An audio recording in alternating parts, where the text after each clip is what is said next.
Welcome into Celtics Late Night. Ben Vallis here, along with Jake Eisenberg. And Jake, they finally lost a game, man. Yeah. How you doing? I'm doing okay. I definitely like it more when the Celtics win. I think that's pretty clear. My body, mind, soul feel exponentially better. I'm addicted to the wins, dude. And now when you take them away from me like that, especially when I'm on the toilet. I got the thing wrapped around my arm, and I'm ready to inject the wind right into me. And then the wind blows, and all my wind blows away. And wow, yeah, it's tough. You went there. Yeah, it's definitely a lot better when they win. Didn't expect to go there, but no. This one sucked a lot. Jayson Tatum, red hot. Early in this game, 5 of 5 from 3, but his brain was already very much in Denver, along with the rest of the team's collective brains for the second half. You did get the sense right from the tip. I don't know if you went back and watched the first quarter, Jake, because I know you missed some of that like they weren't taking the game particularly seriously, but there was some shooting luck involved. We were hitting everything. Cavs started off really cold, and then yada, yada, yada. I don't know how long we're going to be here for. They go up 22 in the fourth quarter, and they're like, sweet, got this one in the bag, and they did not have it in the bag. They did not have it in the bag. 93-71, 9 minutes to go. We had hit the magic number, which if you're new here, is the formula, which is pretty foolproof. Typically, when you hit the magic number, which is 2 times the amount of minutes left, plus 2. Mm-hmm. And that gives you the lead that you need to withstand pretty much anything. That does not include a 34 to 6. What was the run? I don't even know what the run was. Was it 34 to 6 in the end? I was looking for that. It doesn't matter. It doesn't, but it was a lot versus not much. Yeah. Yeah. The point is, it's like you need a nuclear event to blow the magic number, and that's what happened. They couldn't get stops. They couldn't score, and those two things combined. That's how you blow a 22-point lead in the fourth quarter. It's really hard to do. Statistically, very, very, very, very, very difficult. They went up 93-71 with 9 minutes to go, and they moved on to Denver. That's what happened. That's exactly what happened, and that's the show. No, we'll dive into it a little bit more, but I mean that is essentially it. Employing Occam's razor as we tend to do on this show. But it was like a mirrored image. That's not the correct description, but looking back against the Warriors the other night, they gave Jaylen Brown too much space intentionally early on, allowed him to get going, and that was the game. And in this one, they gave Dean Wade a little bit too much space, a little bit too much breathing room. He gets going, and by the time you're like, oh, fuck, okay, we've got to try again, and even Joe Mazzulla's like, all right, I guess I better put more than 2 starters in the game. It's too late. The game's already lost. And then the focus on Twitter and other shows is, very much focused on the poor crunch time execution, which is fine if you want to put that under a magnifying glass. The Celtics are 18-9, by the way, in games they went into crunch time. They're a very good crunch time team this year. So let's just call that what it is. But this doesn't even go into crunch time if you don't just stop what you're doing and just completely shit the game down your legs with 9 minutes to go in the fourth quarter. At that point, the game was lost, and you can criticize Joe for a lack of timeouts, even though he apparently tried to get a timeout with 4.6 seconds left in the game. You can criticize Joe for not getting the right personnel back in the game early, but the game was won had they acted like not dickheads down the stretch, which unfortunately they did, and they coughed this one up to a hungry Cavs team who are the second seed, albeit still, I think, 7 games below us, but they were hungry to prove themselves. They were the hospital Cavs, and they made us pay for us not taking them seriously down the stretch there. Yeah, you said it. From the jump, I haven't gone back and watched the first part of the first quarter. I said, like, I'm so excited to go back and watch the first quarter and see all those beautiful Tatum threes.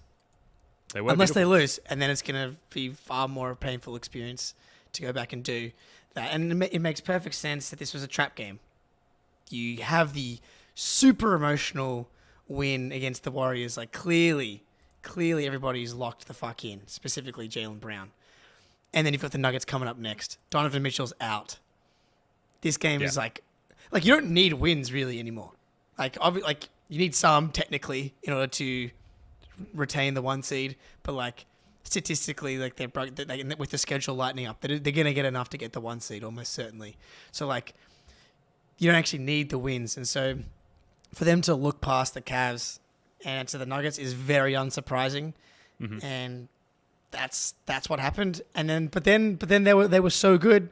Well, like they weren't so good, but they played well enough because they have the talent, especially without Mitchell, to build the 20-point lead. That's how good they've been. This is what's been happening game in, game out for the past 11 games straight. Has this been like really the exact formula of tonight, actually. Like they don't look good in the first half, not great really. And then like you want to take, we'll get to a variety of positives probably, but like the third quarters that were a real issue kind of, throughout the season have become a real strength over this 11-game winning streak and now 1 game losing streak.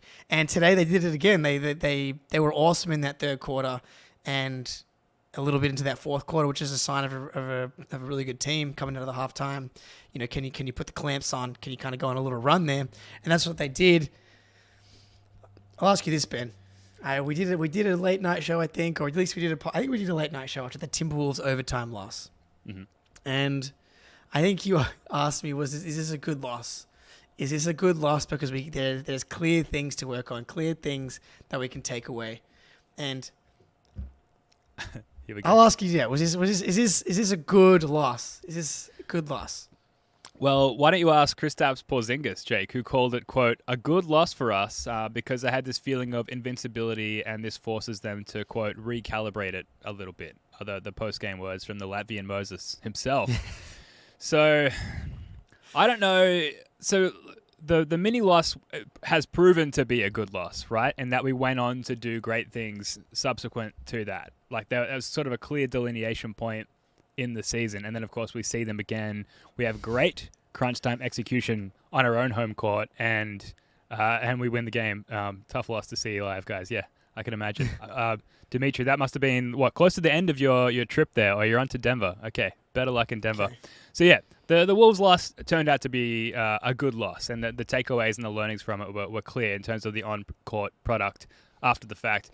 This one, like, I don't know, at least as fans and quote-unquote, I use massive, bold quote marks here, analysts, if there's really anything to learn from this, it was just like, that thing again, that they haven't really done much, and we have learned that they like are sort of cognizant of that and know to stay away from that, but they just sort of fell into bad habits tonight. Some, I won't say rightfully so, but you can see why from like a humanity standpoint, why they shat the game down their legs late in that one. So I don't know if I would call it a good loss, and that I don't think there's that much we can learn other than like they need to keep their eye on the prize here. I don't know. What do you think?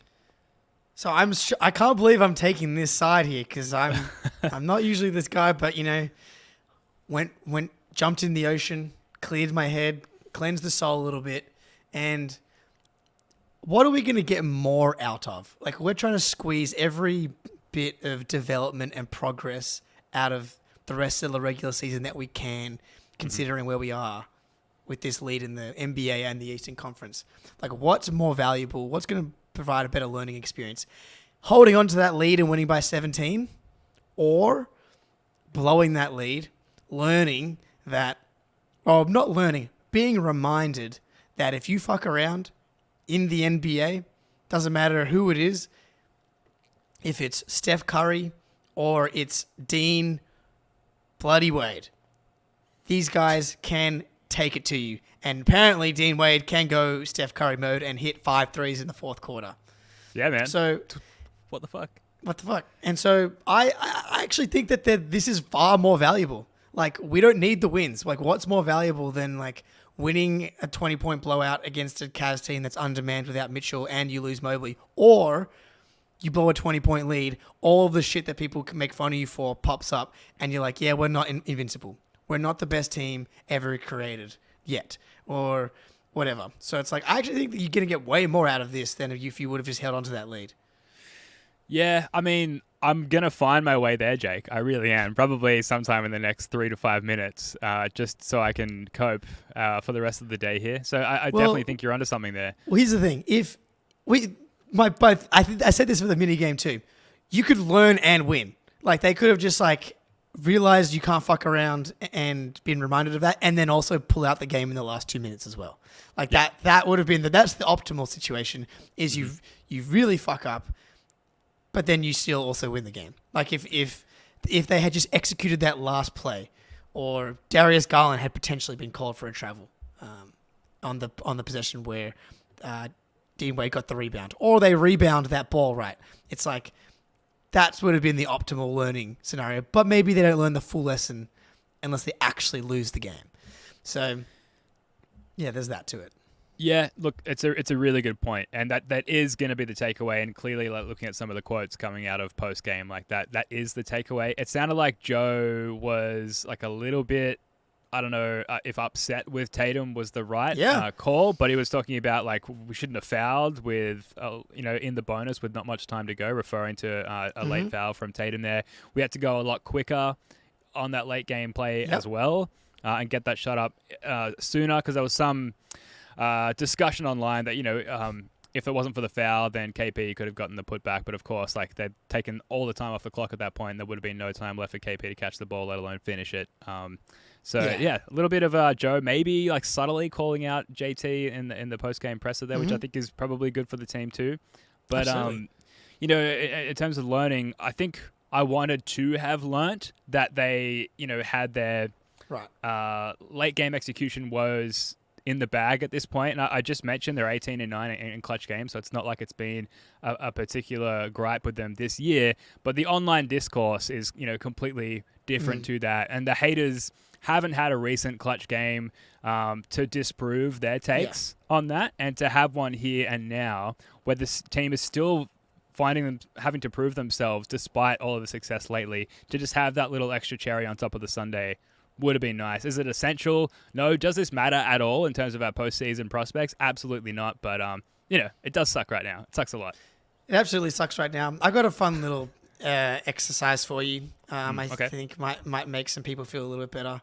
I tried to, in between the game ending and now, rank the Celtics' worst losses on the season, and then figure out their response to those moments.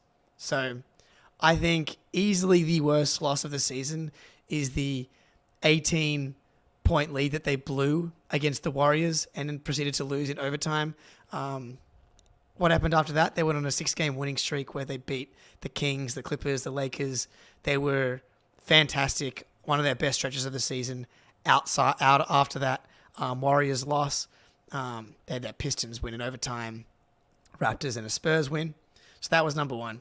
Number two, the Austin Reeves loss, which is honestly feels similar to tonight's loss in that, like, they kind of just messed around, and they, like, Austin Reeves did what Dean Wade did, basically. Austin Reeves is a better player than Dean Wade, but that's just what can happen. And then they ripped off 11 straight. The Pacers IST game, the Halliburton kind of game, they kind of choked away. They won 5 games in a row after that. I have this ranked as my 4th worst loss on the season. Okay. So TBD on that one. And then the T-Wolves overtime loss, and then they lost the Sixers game next. So 2 games, the only time they've lost 2 in a row, I think. And they won 6 games straight after that. So that, as most of the bad losses, like, you could throw the Thunder loss in there as a bad loss, but, like, that's just a loss to a really good team. So go ahead. Did you mention the huge loss to the Bucks, the 135-102 absolute bed shitting? After that, we went on a 3-game winning streak, but then we ran into the Nuggets. And that's what I think makes this, like, the prospect of, okay, now we'll go on another run, surely, is like, yeah, maybe, but we're also facing Nikola Jokic and the Nuggets For sure. on the road next game in altitude. It's tough, but wouldn't that set the table for like the best much needed now narrative shift, right? Exactly. And this team has only lost 2 games in a row once this season, I believe. Yeah. So there's a lot on our side there. Certainly psychologically need that to be the case. Yeah, I mean, you mentioned that Bucks loss. Bob in the chat says, how's the Bucks loss not up there? I don't understand how the Bucks loss matters to anybody. Like, it was just like one of the 5 games in 7 nights. They literally just played the T-Wolves in overtime the night before and had to fly to Milwaukee. Like, there's never been more of a schedule loss that has ever existed. Like, that means pretty much nothing to me, that game. Yep. And but each to their own. 26 games in 35 days. Like, everybody, hey, each to their own. If that hurts you, then that hurts you. But for me, not a huge deal personally. Yeah, this absolutely sets the stage for like a really good stretch here. And so they had another, that IST loss against the Pacers. I'm just looking here. They had that really nice stretch where they beat the Knicks, Cavs twice in both close games, and then smoked the Magic back to back. And we all felt awesome going into the Warriors game. They're honestly very similar parallels to this, right? And like, they had that 18-point lead, blew it, but rebounded. This team, going back to the 22 finals run, has been an incredible response team. Yeah, totally. The difference between those teams and this team is that this team has also been a step on your throat team a lot of the time and just like close teams out. And that's important to remember. Like this game, and Teresa in the chat, great point. Clippers loss at home was a very, very tough one. To the point where, I don't want to speak for you, Jake, but I've like completely blocked that out of my mind as far as just mentally coming up with the poor loss rankings. But a couple of things. So this game, it seemed to be conforming to that formula that we've seen recently, which is like come out, kind of figure out the game as it goes along, figure out what the defense is affording us as far as offensive opportunities, and then third quarter, put your foot down, create some separation, and then kind of cruise to the fourth quarter to close out the game. We've seen that game structure like almost at least every second game, if not every game, since coming out of the All-Star break. And this game was conforming to that structure as well. Third quarter, Derek White show. He gets a career-high 4 blocks in this game. He starts to really put together some nice defensive stretches. We start getting some stops and finally start scoring sequentially on the other end as well. Looks like the game's being put away. They carry that energy into the beginning of the fourth quarter. 22-point lead. And that's where you just start to play it out even for the rest of the game, except, as we've already talked about, very much the opposite of that happened, unfortunately. And, I guess what makes this conversation fun, at least, Jake, and we've got like 100 people here, which is unusual after a loss. Shout out. Like, holy shit, like, okay, like they lost the game. And it feels bizarre. It's a bizarre sensation. And even just being in a close game towards the end there, where we're watching live on playback.tv/Celtics blog, KP blows up that attempted alley-oop look to Jarrett Allen. Incredible finish, just strolling down the lane like the beautiful Latvian god that he is, Latvian Moses, finishing with the N1. And you're like, oh, okay, like that was fun to be held in suspense, but like we're going to win this game. Yeah. And to still lose, there's this roller coaster of feelings. Like we haven't felt that in a while, Jake. So that was kind of fun. And I think that's why there's so many people here now. It's just like, that was interesting and made me feel feelings that I haven't felt in a while. Yeah, no, it's an emotional experience, and that's why people are here, and that's why we're here right now. It's like after the Warriors game, we felt really good, and after this one, we don't feel nearly as good. But yeah, when you go through that, and also look, we did like the fact is we have the PTSD, and everybody that talks shit about the Celtics has like, not PTSD adjacent, but they get like opposite feelings when this happens. Like they get dopamine hits when the Celtics lose in close games because that's what feeds the haters out there. And so, of which there are many. Of which there are so many, which I guess is it's just the Celtics and Tatum for whatever reason. And which, side note, this like Celtics team, like Tatum and Jaylen, like in theory is like the type of team that people should like doing things the right way. They've been together the whole time. Like, no player movement, demanding of trades. Like it's quite a wholesome team. Ball movement, sacrifice, etc.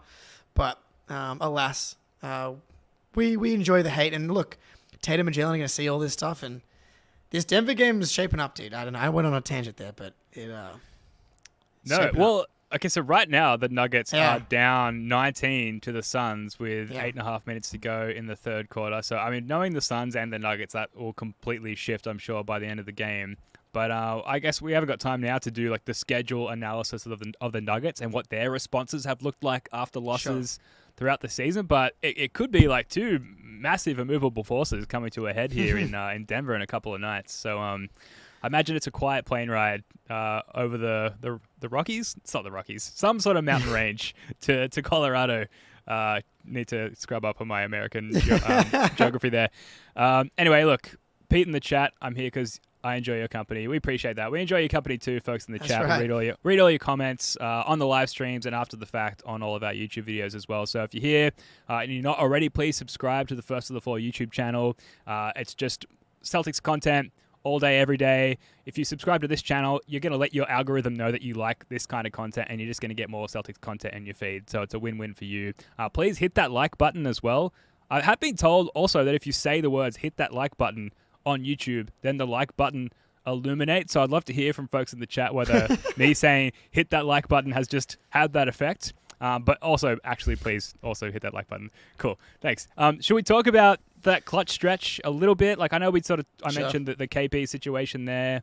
The Jaylen, the JT attempted game winner, of which we've seen so many not go in throughout his career. Really, those looks just don't seem to work. But he got the mismatch. He got matched up with Darius Garland. And, awesome, it worked. That's amazing. We'll have to say it 10 more times now, Jake. He got the mismatch he wanted, but unfortunately didn't get the shot to go down. Probably didn't get fouled, even though he doubled down on that after the game and said that he thought that he did, even though on review he kind of clearly didn't, right? Yeah. And it just Wait, unfortunately... Tatum said he thought that he got fouled? I think I haven't got the exact quote, but he seemed to allude to it, yeah. I mean, he always thinks that he got fouled. I think a lot of guys think that they got fouled. Mamba mentality. Yeah, that's apparently. They have actually, speaking of Mamba mentality, they have eerily similar splits on like game-winning shots. I saw Max Lizette on Twitter talking about that, and where is if I've got it here. Yeah, everyone trolling Tatum for wanting to be Kobe, but he's doing a perfect Kobe impression. On shots to tie or take the lead in the final 5 seconds of the fourth quarter or overtime, Tatum is 11 for 39, which is 28%. Kobe is 30 for 120, which is 25%. So wow. I think part of that is like shots to like tie or take the lead with 5 seconds or left. There's 5 seconds or left. They're really hard shots to hit. And Green Runs Deep commented under a tweet that I had earlier about this being maybe a helpful loss as far as from a learning perspective. Like, should I be concerned about Tatum's inability to hit these shots at the buzzer? Like, no one hits these shots at the buzzer. That's why buzzer beaters are such a big deal. That's why they're such big moments. Is because like it's like you don't goal. you don't expect them to go in because like the defense only has to lock in for 5 seconds, 4 seconds, and everybody's kind of locked in, and it typically is a difficult shot, and so that's why those numbers are typically low.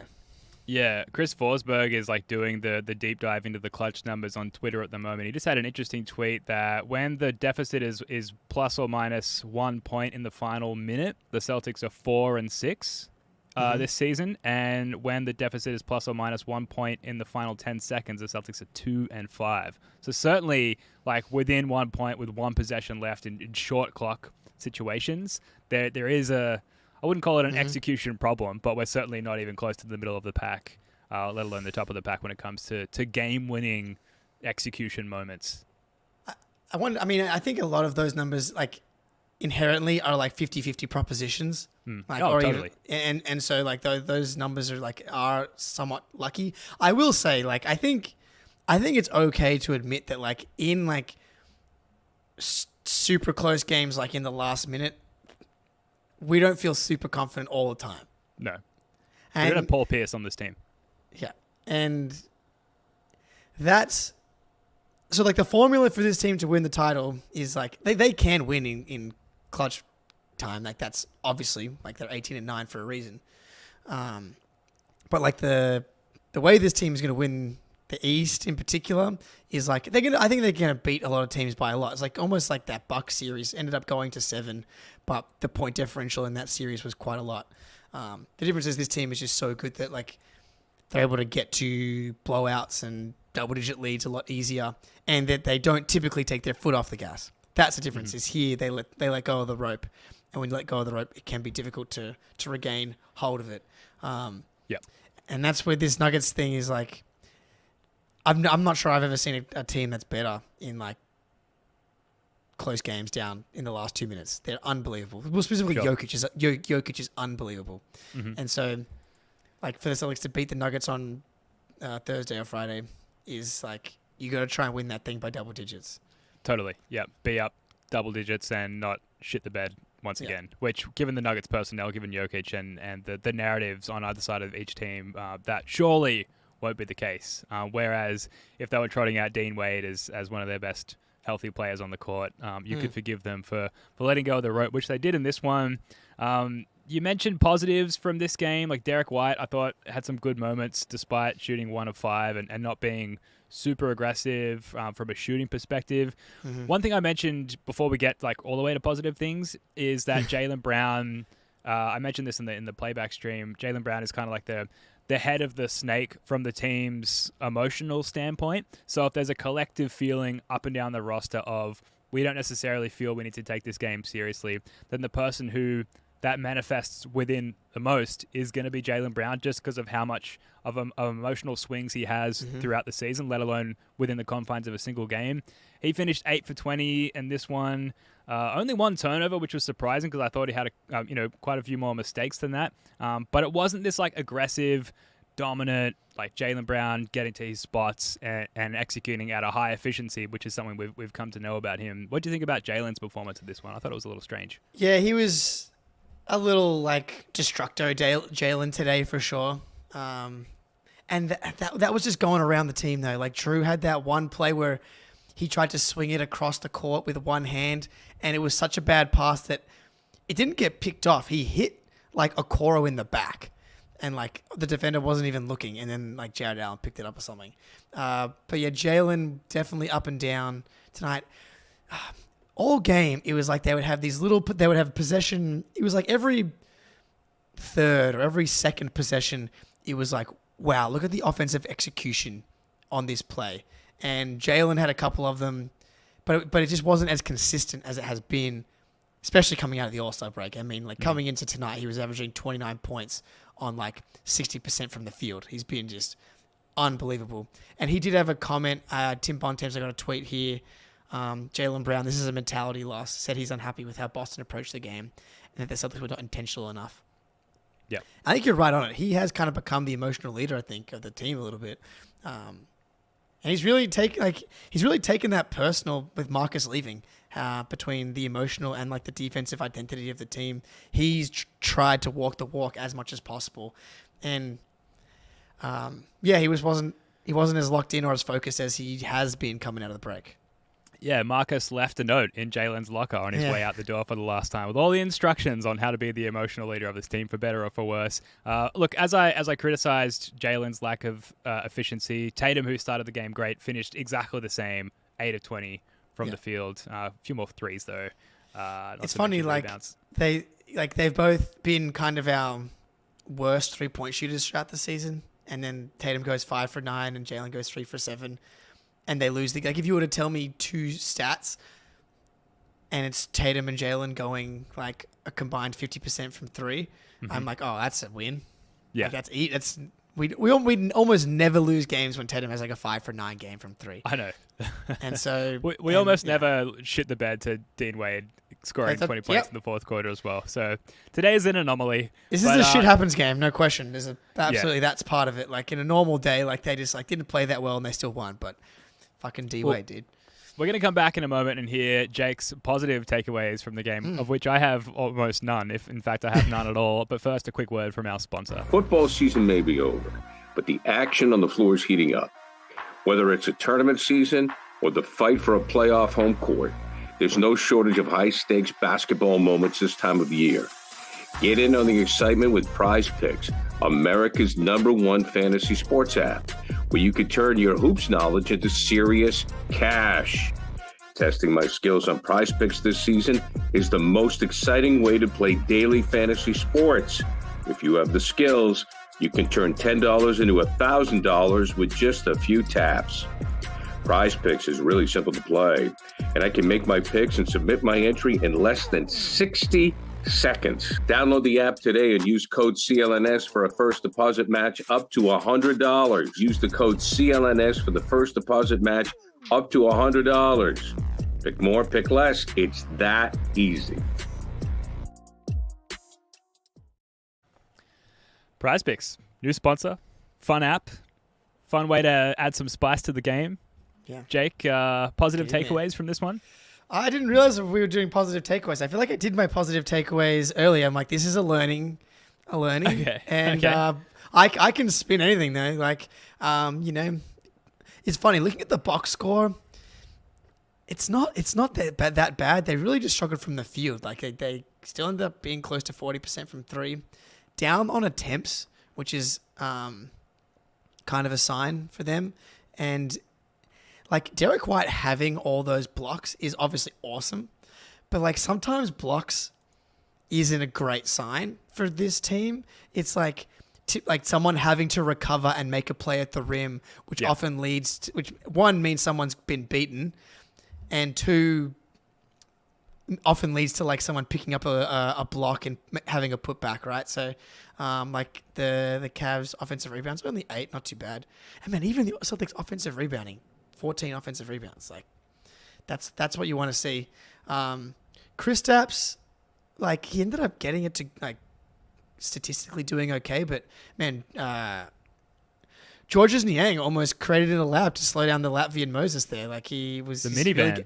Really, he was fouling him, and I think the Celtics just struggled with the physicality. Like they were like towards the end, like they had moved on. They weren't, and they weren't able to ramp up there mentally. Tatum, I mean, you take this any way you want. I'm just rambling, but like Tatum, he ended up getting to the free throw line 6 times here, but like. He was felt like he was a martyr out there. He felt like he deserved every foul call, and he really wasn't getting fouled that much. And he was just missing shots at the rim that he has been making all year long.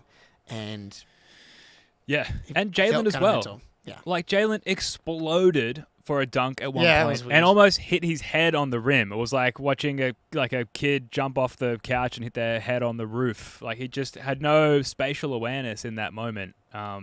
And that was just one of many examples where we could use of the team just being in a bit of a malaise in this one. The Cavs had 11 steals in this one as well, and the turnover disparity was stark enough. Only a 5 turnover difference, but 13 to 8, I think, in an overall low turnover game, that disparity matters. But looking across the team comparison stats, like points in the paint, second chance points, fast break points, like we're leaps and bounds ahead in the majority of those categories. It's almost like giving up on the game and mentally moving on to your next destination isn't quantifiable on the box score. You have to be there. Okay, question. No Tillman tonight. Thoughts?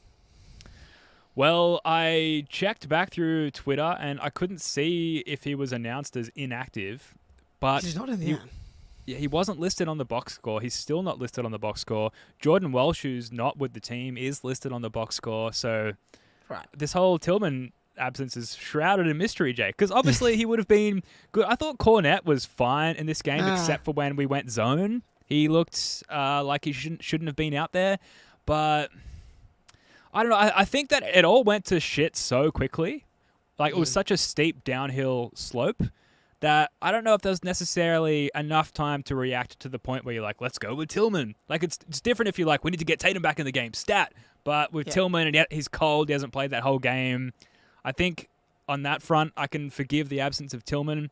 But it's a bit weird that we didn't see him at all. You'd think he would have come in earlier in this game. What do you think? Well, I think you mentioned it on the playback. Are they saving him for Denver? Getting those legs fresh for the Joker, potentially. Luke, I think he was fine as well. Part of why my brain is like, it feels bad is because he had those 2 hook shots attempts that were just awful. But like that's not his fault necessarily. Like, he had the ball late in the shot clock twice, and he had to try and make a play, and he got a shot up at the rim. That's like, it's not his game, you know? And so the other guys put him in that position where he had to try and do that. So I actually don't put that on Luke. He was okay, I thought. But yeah, look, you and Spoonie are very much like team, let's get some rest. And Joe tried to get some rest. Like, he thought the game, he held everybody out until 5 minutes to go when it was down to a 10-point lead, when he would have typically brought everybody back 2 minutes earlier when it was still a 15, 16-point lead. If he does that, maybe that swings it. Mm-hmm. But maybe. But like, if I was to ask you at 9 minutes and a 22-point lead, what do you think about trying to like snag some rest here? I feel like you probably would have said yes. Oh, definitely. I was like, soon we're going to get the subs out of this game, the subs into this game rather, and the starters onto the bench and start prepping for Denver. So like, I was mentally in Denver, but I'm not the one being paid, tens of $millions per year to win basketball games. So that's not on me. Not yet. Yeah, I think my days are I'm over that hill. Yeah, it's also funny you mentioned like the two older guys on this show being the huge advocates of rest. Guys. Yeah. Yeah, I don't know. Tillman, hopefully that's the answer, that he's just being like well and truly preserved for the Jokic matchup. But for me, like the main difference for playing Luke over Tillman or vice versa is you play Luke when you want to play drop coverage and you play Tillman when you want to switch everything. And against Darius Garland and the Cavs, typically, at least throughout the course of the majority of the game, you want to play in drop, but then maybe you go to switch in the later stages of the game, similar to the structure that we use against the Hawks and Trae Young.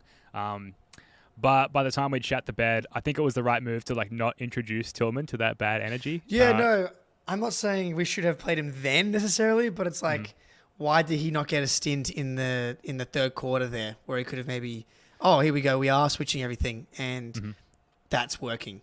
So yeah, we didn't get it. No one, it doesn't seem like it was something that was asked about in the press conference, but no, they got to get us out there. Really, honestly, the big questions. I've been calling him T, by the way. I don't know. All of a sudden, watching the game, I'm just like, there we go, T. So that's my current nickname for Tillman, as opposed to X. Doesn't really fall off the tongue when I'm like reacting emotionally in the middle of a game. I'm like, come on, X. This doesn't happen. I'm like, come on, T. Let's go, T. I think it's because people don't refer to him as Xavier. They refer to him as Tillman. That's true. Yeah, I like T. Yep, the big tea bag. Tildo. Tildo has been something that's been happening in the Discord. If you're not in the Discord, join the First of the Floor Discord. If someone's in the Discord, if you could share the link in the chat. It's all in the description. It's all in the description. Thank goodness.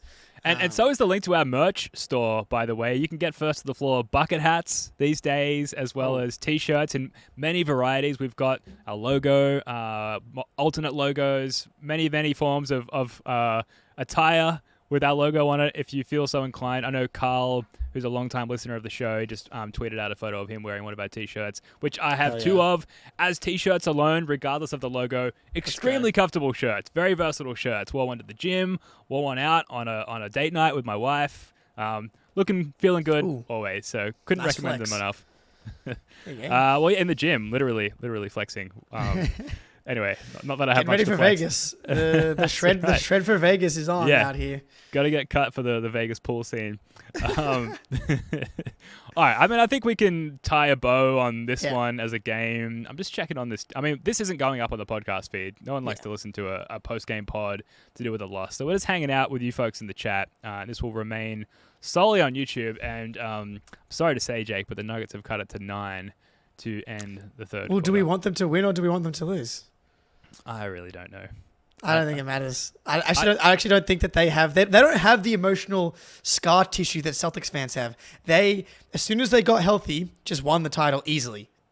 They don't understand at all what it's like. I understand the Nuggets have never won a title before. I don't think they ever made the finals until last year. I get that, but current generation, they don't get it at all. Like, they just drafted a guy in the 45th with the 45th pick, who has turned into maybe a top 10 player all time.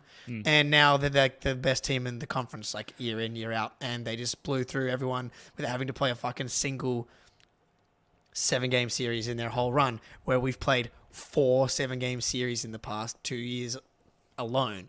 So, yeah, I don't even know what the question was, but yeah, sucks to be us. Yeah, must be nice. Must be nice to be a Denver fan.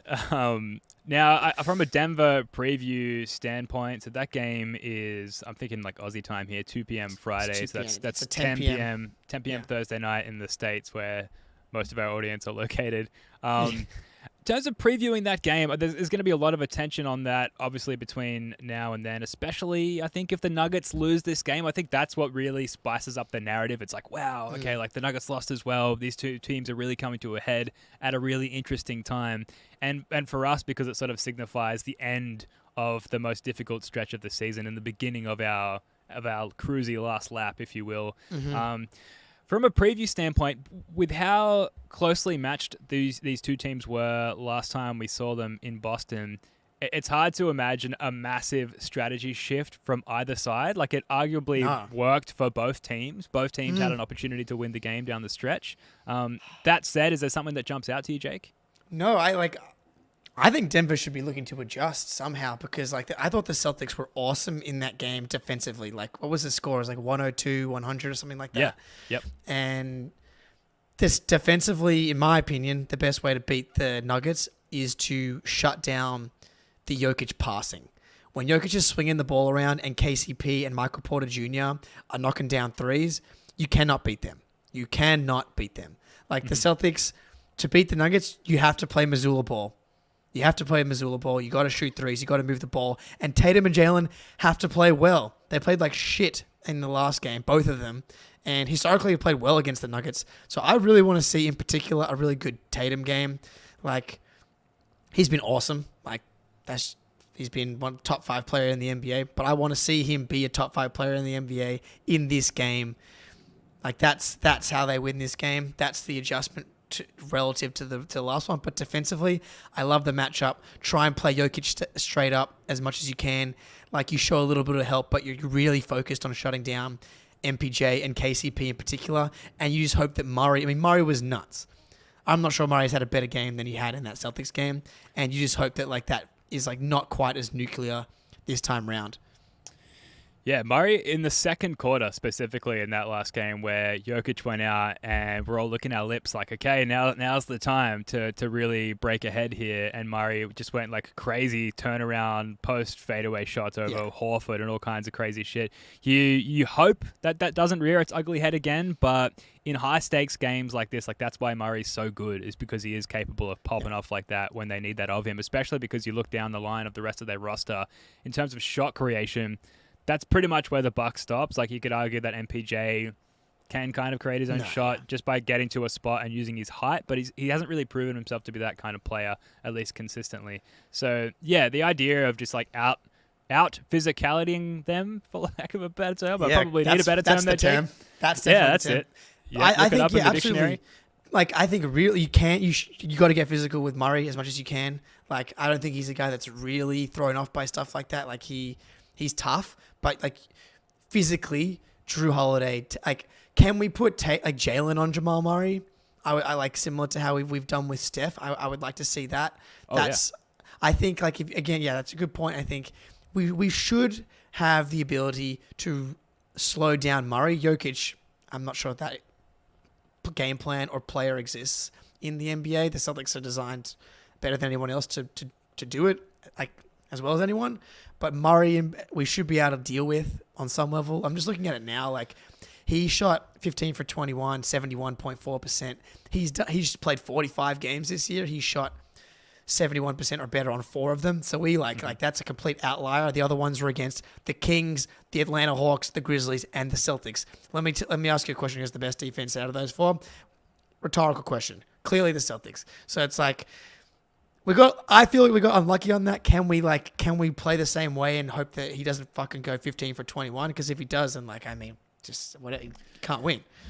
Yeah, so this whole notion of, like, because the strategy in the past, and other teams have employed this as well, is like you let Jokic score. You make him be a scorer and you take away his many playmaking opportunities. So you stick with that. You dial up the intensity on the other personnel in this one, particularly on Jamal Murray, and maybe switch up the personnel, give JB a couple of looks at him as well.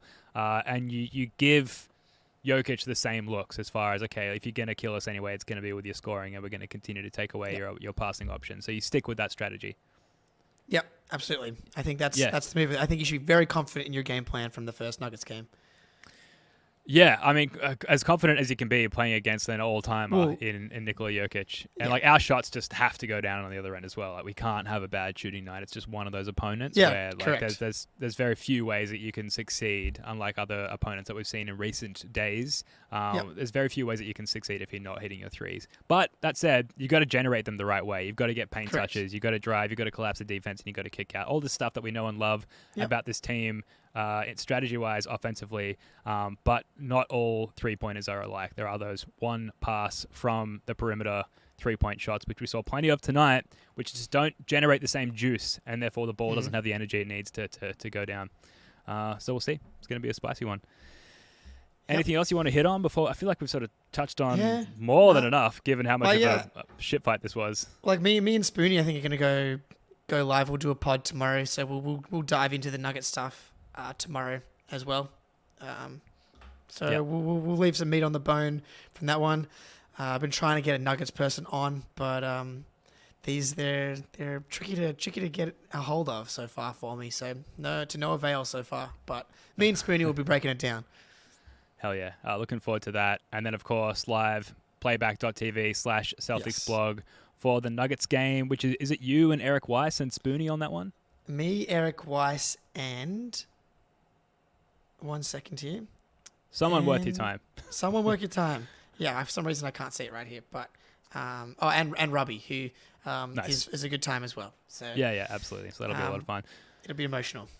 So, folks, thanks for joining us. Please subscribe to the First of the Floor YouTube channel. Like we've just said, it's just content, usually live content as well, almost every day. We just put up a new reel, a very pro Jaylen Brown reel on our Instagram as well. All the links are in the description below. We really appreciate you guys joining us and hitting that like button. This has been another episode of Celtics Late Night. Jake Eisenberg, love your work, mate. Until next time, go Celtics.